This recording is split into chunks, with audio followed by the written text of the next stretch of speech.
কবি থেকে ক্রিকেটার, নেতা থেকে অভিনেতা, এসআইআর এর শুনানিতে ডাক পেয়েছেন অনেকেই।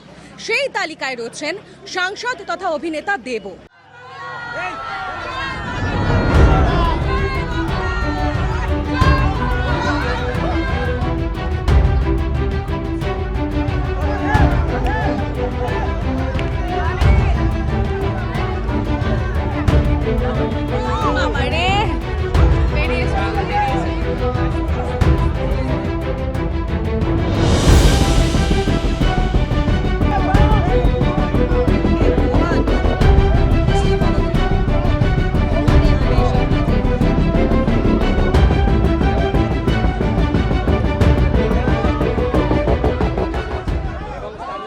আজ কার্যনগর স্বর্ণময় বিদ্যাপীঠে হাজিরা দিলেন তিনি এবং সেখানে গিয়ে সমস্ত প্রক্রিয়া সম্পূর্ণ করে বেরিয়ে এলেন এবং তার পাশাপাশি সাংবাদিকদের মুখোমুখি হয়ে যেমন তিনি এসআইআর নিয়ে সরব হলেন, তার পাশাপাশি এসআইআরে বয়স্কদের যে ডাকা হচ্ছে সেই বিষয়টি দেখার জন্য আবেদন করলেন নির্বাচন কমিশনকে। হ্যারেস করবে এটা এখন নিউ নর্মাল হয়ে গেছে।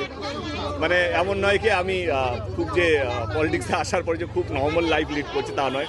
মাঝে মাঝে এমন এমন জিনিস ঘটতে থাকে আমার জীবনে, সেটা অকল্পনীয় থাকে বা আনপ্রিপেয়ার্ড থাকি। তো এটাই বলবো কি হ্যারেস শব্দটা কোনো পলিটিশিয়ানের জন্য থাকা উচিত না। এই দলে থাকলে ওই দল হ্যারেস করবে, ওই দলে থাকলে এই দল হ্যারেস করবে। রেসপন্সিবল সিটিজেন হিসেবে যেটা ল অফ দ্য ল্যান্ড যেটা হওয়ার কথা আমি সেটা ফলো করলাম এবং যা যা নথি দরকার নিজেকে প্রমাণ করার জন্য কি আমি এই শহরের নাগরিক, এই রাজ্যের নাগরিক, সেটা আমি করলাম।